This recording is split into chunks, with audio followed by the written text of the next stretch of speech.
Hi class, então vamos lá para o assunto novo. Então, é o Present Perfect 1, né? Por quê? Porque tem outras formas de Present Perfect, mas a gente vai aprender primeiro esse aí. Tá? O Present Perfect também pode ser reconhecido e chamado de Past Participle. Past Participle, passado particípio. Eles sempre vão vir com os verbos auxiliares have e has. Então, toda vez que você for formar uma frase em inglês, identificar uma frase em inglês com o present perfect, ou seja, passado particípio, sempre vai ter os auxiliares have, has, mais o passado particípio. Quem são eles? São os verbos no passado particípio, ok?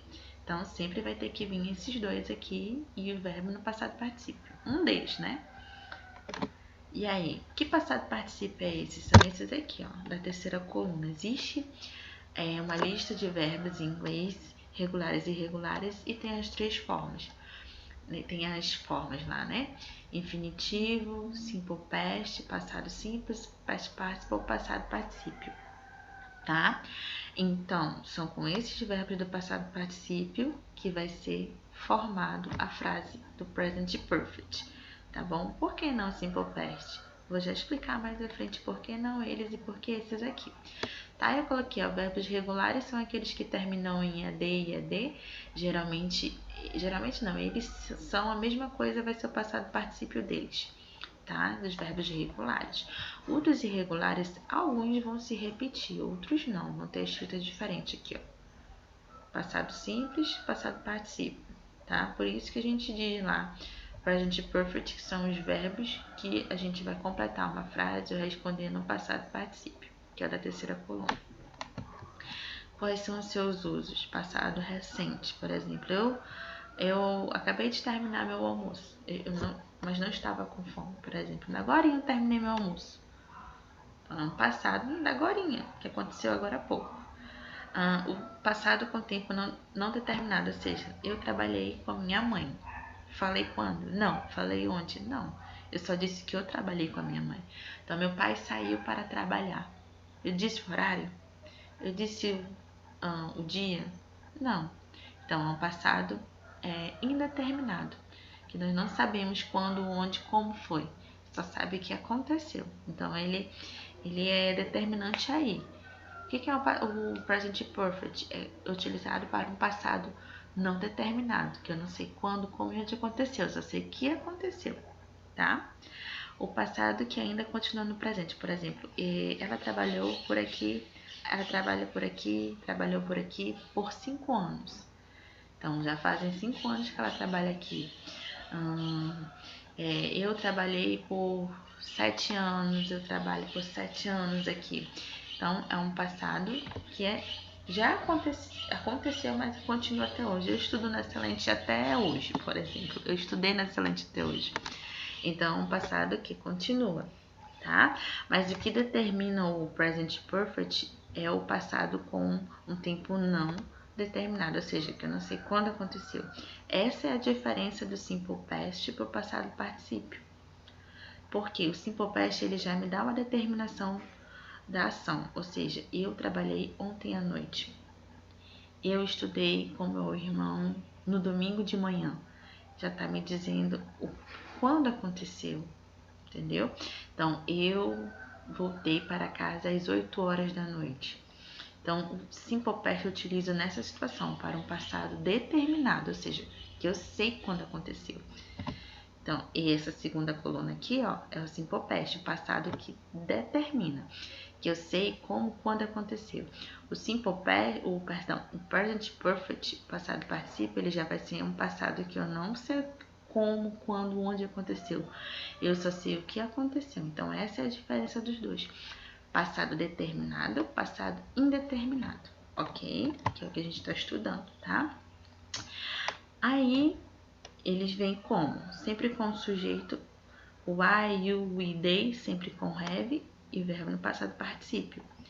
He, she, it, sempre com has e passado no particípio. Vamos ver aqui melhor. Então, 3 formas, afirmativa, negativa e interrogativa. Tá? A forma afirmativa sempre vai ser pronome pessoal ou um nome próprio. O verbo auxiliar have ou has, tá? I, you, we e o they vem com have. He, she, it vem com has. E depois deles, o passado particípio. Pode ser verbo regular ou irregular, tá? Forma negativa, pronome pessoal ou nome próprio. Forma negativa do have, haven't. Ou você coloca o not. I have not jumped. Ou então, I haven't jumped. Ok? You haven't. Aqui, ó. Forma negativa do has, hasn't. Ou você coloca o not depois dele.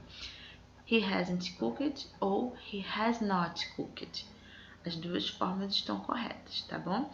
Então, forma negativa, pronome pessoal ou nome próprio, haven't ou hasn't, mais o passado no particípio, ok?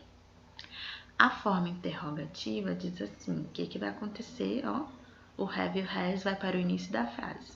Aqui, ó, I have jumped, forma interrogativa, have I jumped? Só faz trocar de lugar e repetir toda a frase, colocando ponto de interrogação. Aqui com has, ó, she has written, forma interrogativa, has she written? Repete a frase, coloca ponto de interrogação, ok? Então, existe a forma contraída, tá? Do I have, do he has, she has, esse aqui, ó. Quando for a forma contraída, para colocar o have, você repete o pronome, coloca o apóstrofo e o VE. You have, you've. We have, we've.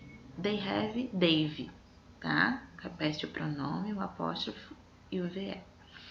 Com he, she, it, no caso que é has, você repete o pronome, coloca o apóstrofo e o she, o s, perdão. Então, he has his, she has she's, it has its, ok?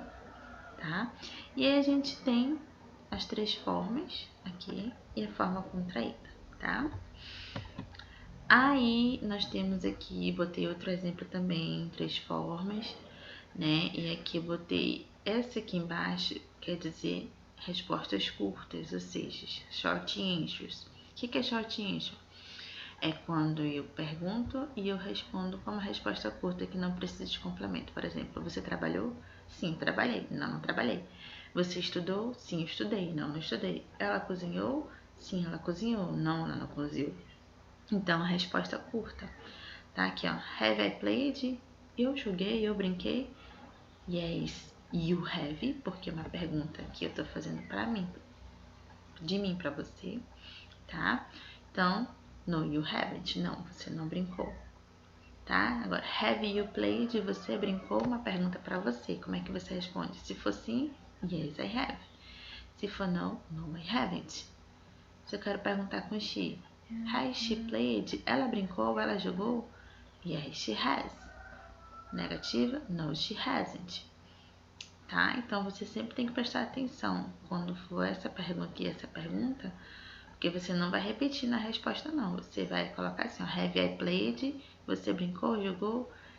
Yes, I have. Yes, you have. No, you haven't. Have you played? Yes, I have. No, I haven't. Então, sempre observem bem a pergunta, tá bom? Então, isso aqui, essas respostinhas curtas, shortinhas, quando não precisa de complemento, tá bom?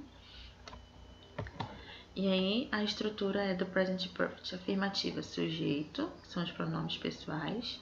O verbo auxiliar have e o has. Mais passado participo. Exemplo, I have tried sushi before. Eu experimentei o sushi antes. Então, have porque começou com I, ok? Forma negativa, sujeito mais have ou has, ou not, ou pode ser a forma contraída, mas passado participo. Exemplo, I have not tried sushi before. Ou então, I haven't tried sushi before. As duas formas estão corretas. E a forma interrogativa, have, has no início da frase, mais o sujeito e o passado particípio, tá bom? E o complemento, ponto de interrogação. Tá, gente? Então, essa é a estrutura. Afirmativa, negativa, interrogativa. Sempre, sempre, present perfect, passado particípio, sempre vai ter que ter os auxiliares have e has. E o passado particípio, que é o da terceira coluna lá, das listinhas dos verbos, ok? E eu botei aqui um exemplo, né, em quadrinhos, onde que eles se encontrariam, né? Então, I have built a perfect scale model replica of the Pantheon. Então, ó, I have built, é o passado particípio. Sujeito, auxiliar have e o passado no particípio. E aqui também eles se encontram. Have made. Como é que eu sei, prof? Porque ele tá pensando nele. Então, eu sei que é I aqui. Have made. Passado particípio. Ok. Tá bom? Então, dúvidas já sabem. Tem o e-mail, tem o Google Sala de Aula e tem o Hangout. Ok? Bye. See you. Assistam quantas vezes for necessário para entender o assunto. Ok? Bye.